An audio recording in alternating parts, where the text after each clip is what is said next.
A cup of tea. In a small town shaded by leafy trees and wrapped in quiet streets, there stood a modest little tea shop called the Steeping Leaf. It wasn't a flashy place, no glowing signs or bustling crowds. But to those who knew it, the Steeping Leaf was a treasure chest of comfort, a place where time slowed down, and the world outside felt just a little softer. The shop was owned by an elderly woman named Mrs. Lynn, a gentle soul with silver hair always tied in a neat bun and eyes that sparkled with kindness. She had run the tea shop for over 40 years, ever since her husband had passed away. In her mind, every cup of tea carried a story, and she served it with the same care one might use to wrap a delicate gift. Each morning, Mrs. Lynn would open the door just as the first rays of sunlight kissed the cobblestone street. The scent of chamomile, jasmine, and freshly baked almond biscuits would spill into the air, drawing in a few regulars who had made the Steeping Leaf part of their daily rhythm. But this story begins on a rainy Tuesday morning. It had rained all night. The sky was the color of wet ash, and drops slid steadily down the window panes. The streets were mostly empty, except for a young woman who hurried through the drizzle, her coat pulled tight and her shoes splashing through puddles. Her name was Amara, and her world felt like it was falling apart. Amara had recently lost her job at the publishing house. She had moved to the town only 6 months ago, hoping to start fresh, but nothing had gone right. Her rent was overdue, her phone buzzed with unanswered messages from home, and her dreams of becoming a writer felt silly and far away.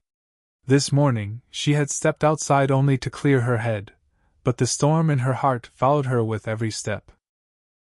Shivering, she ducked into the first open shop she saw. A soft chime rang as she opened the door to the Steeping Leaf. Warmth wrapped around her like a blanket. The air inside smelled of honey and lavender. Old wooden shelves lined the walls, holding neatly labeled tins of tea. A small fireplace crackled in the corner, and light jazz hummed from a vintage radio. Mrs. Lynn looked up from behind the counter and smiled gently. "Good morning, dear. Come in, you look soaked." I didn't mean to barge in," Amara said, wiping her face. "I just needed a place to wait out the rain." "You came to the right place," Mrs. Lynn said kindly. "Sit wherever you like. I'll bring you something warm." Amara sank into a soft armchair near the fire. The warmth made her shoulders drop slightly, though the heaviness in her chest remained. A few minutes later, Mrs. Lynn arrived with a tray. On it sat a porcelain teacup with little blue flowers painted around the rim, a small dish of sugar cubes, and a slice of lemon cake. "I didn't order anything," Amara said. "No need," Mrs. Lynn replied. "This one's on me. Just try it." Amara hesitated, then took a sip. The tea was light, floral, with a hint of spice she couldn't quite name. It warmed her from the inside out. "What is this?" she asked. Mrs. Lynn smiled. "It's called Autumn Bloom. I blend it myself. A little oolong, chrysanthemum, and cinnamon. It's perfect," Amara whispered. Mrs. Lynn nodded.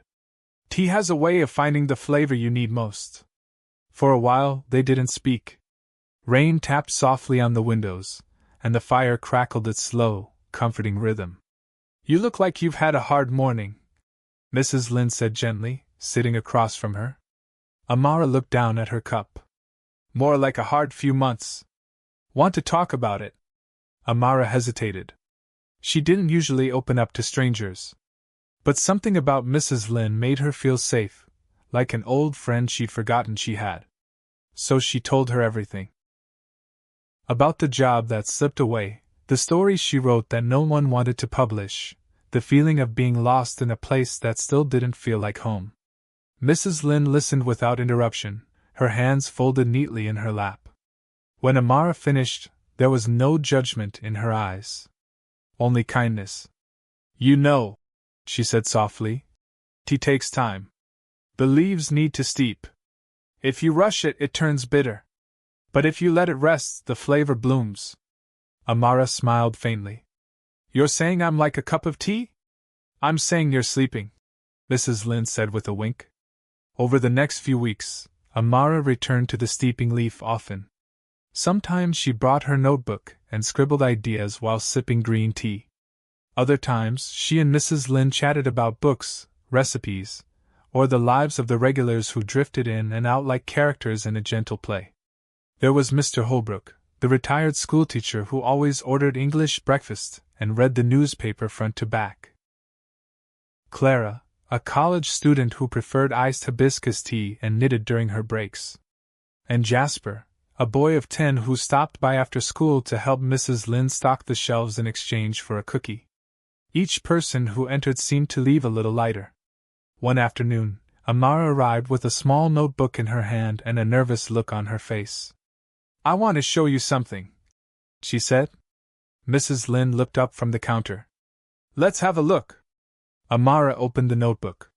Inside was the first chapter of a story, about a tea shop and the people who found comfort there. "I started writing again," Amara said. "And it feels good." Mrs. Lin's eyes twinkled as she read the first few lines. "This is lovely. You've found your flavor." They celebrated with a cup of jasmine tea and a slice of peach tart. As the weeks rolled into months, Amara grew more confident. She found a part-time job at the local library. She submitted her stories to online journals and even received a few encouraging replies. The steeping leaf became her second home. But time, like tea, doesn't stay still. One morning, the sign on the tea shop read "Closed today." And the next day. And the day after that. Concerned, Amara knocked on the back door. Jasper answered, his face unusually serious. "Mrs. Lin's not feeling well," he said. Amara's heart sank. Later that evening, she visited the small cottage behind the shop where Mrs. Lin lived. The older woman was sitting in a rocking chair, a blanket around her knees. "I was wondering when you'd come," she said, smiling weakly. Amara sat beside her. "You should have called someone." "I didn't want to worry you," Mrs. Lin said softly. "Just a little tired. The years catch up, you know." They sat together in silence for a while. "I brought you some tea," Amara said, handing her a thermos. "It's autumn bloom. I tried making it myself." Mrs. Lin took a sip. Her eyes brightened. "You did well." After that, Amara began opening the shop herself. With Jasper's help, she brewed tea, swept floors, and kept the spirit of the place alive. The regulars noticed, and though they missed Mrs. Lin, they appreciated the care Amara put into every detail.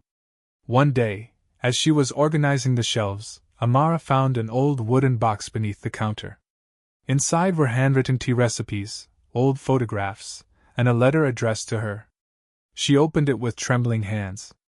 "Dear Amara, if you're reading this, I suppose my time is near. But don't be sad. A life steeped in kindness and tea is a good life indeed. You reminded me of myself when I was young, lost, searching, full of stories. I saw something in you the day you walked in from the rain. That look of someone who needed a cup of tea and maybe something more. The Steeping Leaf is more than a shop.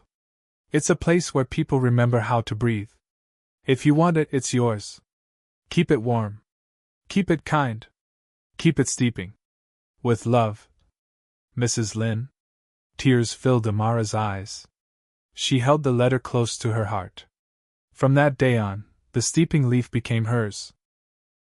She repainted the sign, added her own blend to the menu, and kept Mrs. Lin's photo above the counter where it belonged. Years later, people still came to the little tea shop by the cobblestone road. They came for warmth, for stories, and for comfort. And sometimes, when it rained, a new face would wander in, soaked and shivering, and Amara would serve them a cup of autumn bloom with a quiet smile. Because sometimes, all you need is a cup of tea.